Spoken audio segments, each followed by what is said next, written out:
Oke, assalamualaikum warahmatullahi wabarakatuh. Kembali lagi bersama saya Rahman Tago Setiawan di 181303106. Kali ini kita akan melanjutkan ujian akhir semester part 1 tadi yang mengenai kau udah lupa ya, padahal baru aja tag.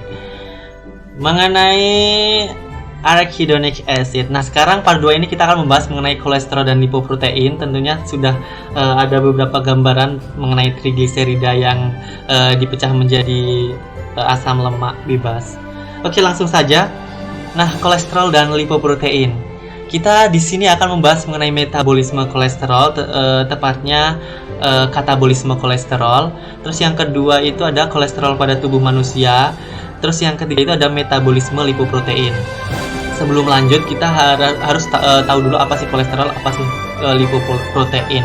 Kolesterol adalah sejenis lipid yang disebut steroid. Jadi tidak pada umumnya kolesterol itu memiliki steroid. Steroid itu adalah sebuah struktur yang memiliki 4 cincin. Jadi kolesterol ini memiliki 4 cincin.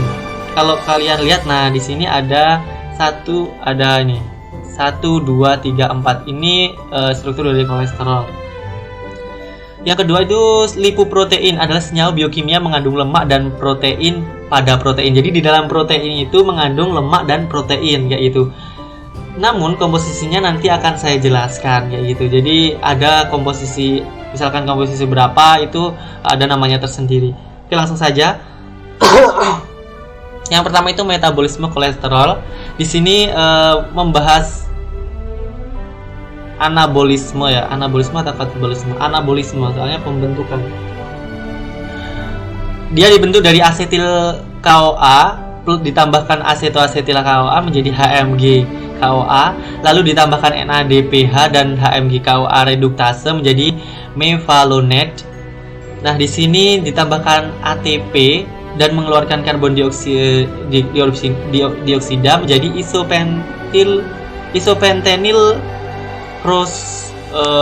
isopentenyl pyrophosphate, lalu diubah menjadi geranyl pyrophosphate dan farnesyl pyrophosphate menjadi sequalen, lalu dia diubah menjadi lanostenol dan diubah lagi menjadi kolesterol. Jadi itu tahapan-tahapan secara umum kayak itu. Dari pengubahan-pengubahan ini tentunya ada ada posisi-posisi tertentu kayak gitu, terletak di mana kayak gitu, itu sudah ada kayak gitu.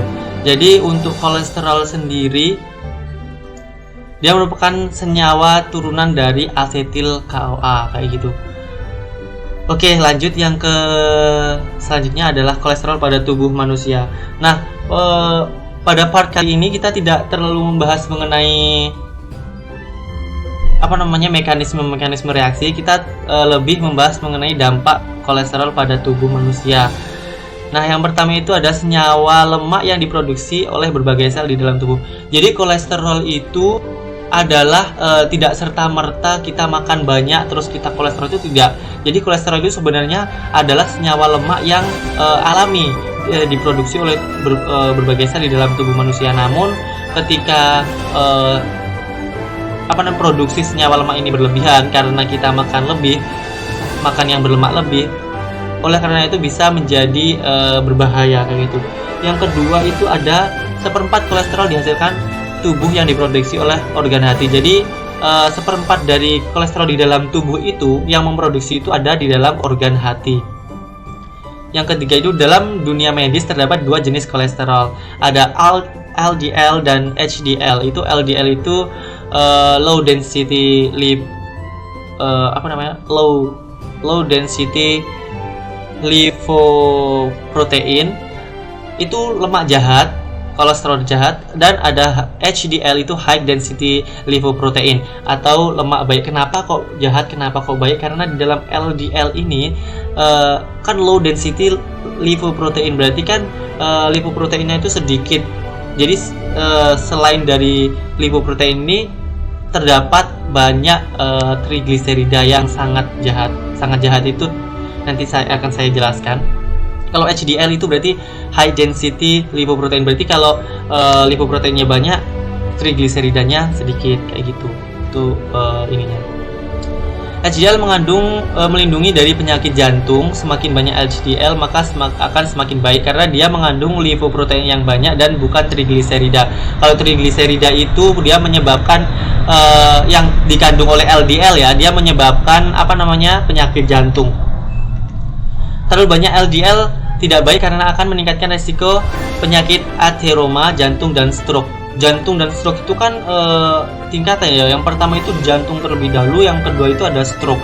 Nah, di dalam penyakit jantung kalau udah tidak tertolong, dia bisa langsung atau enggak kalau pembuluh darahnya tersumbat oleh trigliserida, tersumbat, dia akan stroke kayak gitu. Kalau stroke itu penyumbatan ada di dalam otak manusia kalau nggak salah.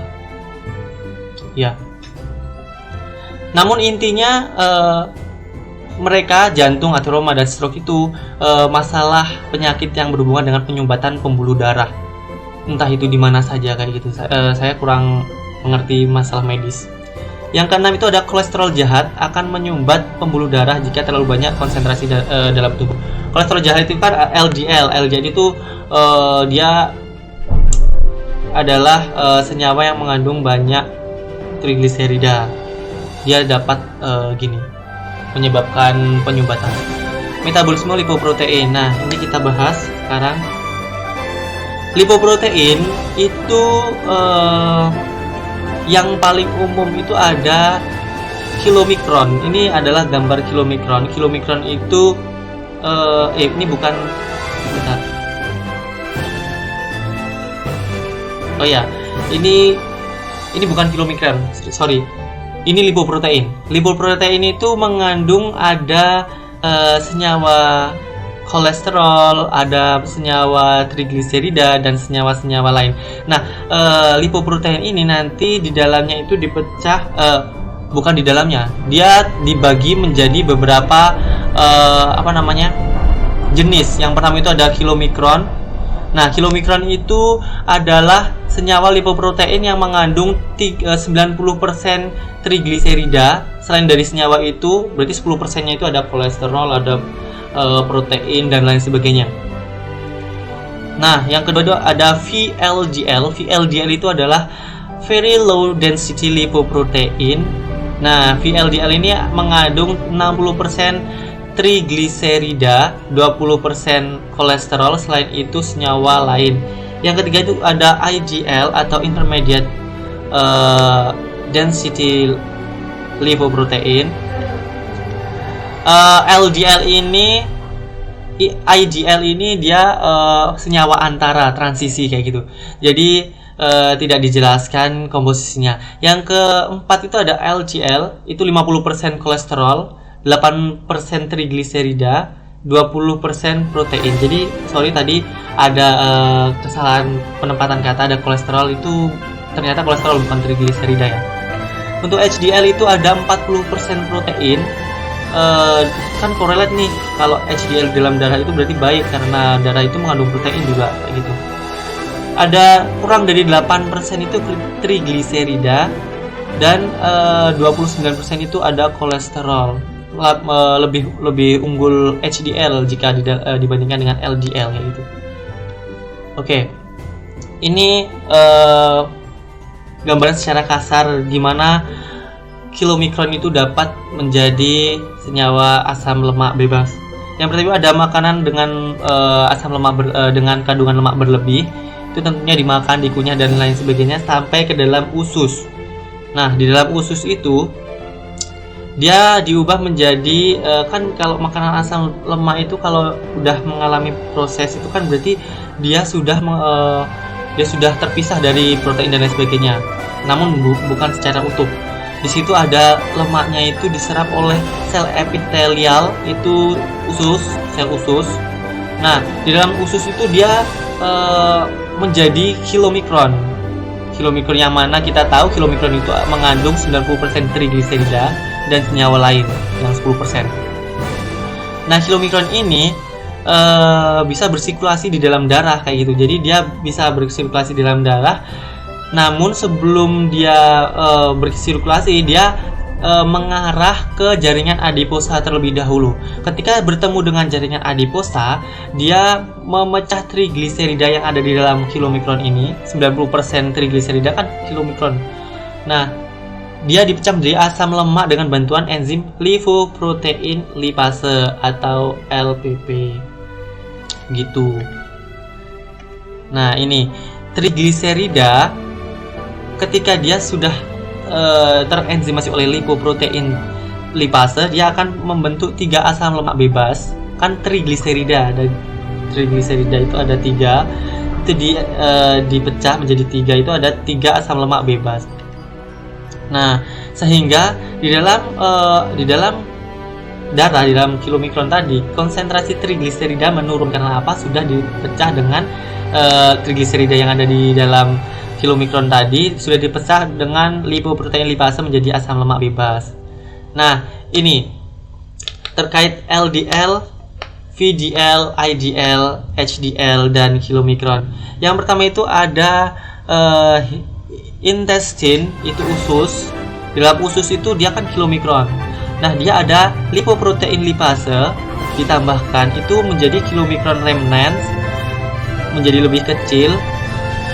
Remnants itu bentuknya adalah asam lemak bebas. Lalu dia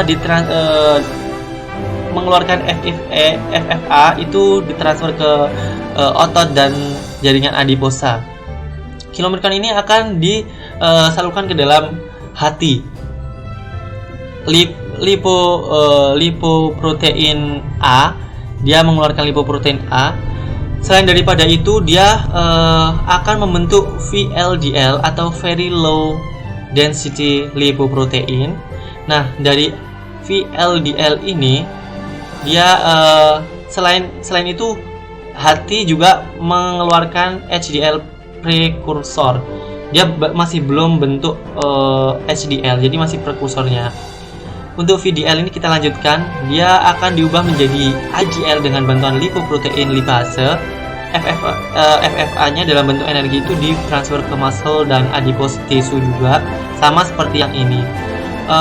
IDL ini dia akan ditransfer ke dalam hati. Selain ditransfer ke dalam hati, kalau dibutuhkan IDL ya, kalau dibutuhkan berarti ditransfer ke dalam hati. Kalau tidak dibutuhkan berarti dia akan diubah menjadi LDL dengan bantuan enzim HTGL.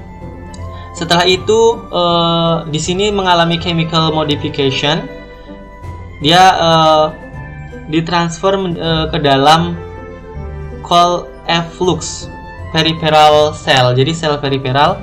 Lalu dia menghasilkan HDL3.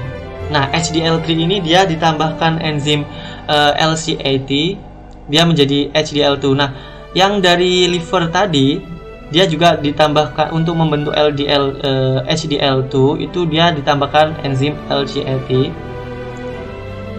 Lalu di sini dia semakin kompleks, dia bisa berubah menjadi ini, dia bisa berubah, dia bisa ditransfer ke stereogenic tissue, bisa dirubah menjadi VLDL lagi kayak gitu. Jadi pusatnya itu ada HDL2 gitu. Ini merupakan metabolisme lipoprotein yang sangat kompleks. Oke, demikian part 2. Jadi terima kasih sudah menonton part 2 juga. Jangan lupa di like ya, karena ya intinya terserah deh mau di like atau enggak. Semoga bermanfaat aja gitu. Untuk part ketiganya akan saya lanjutkan lagi. Terima kasih. Dah. Assalamualaikum warahmatullahi wabarakatuh.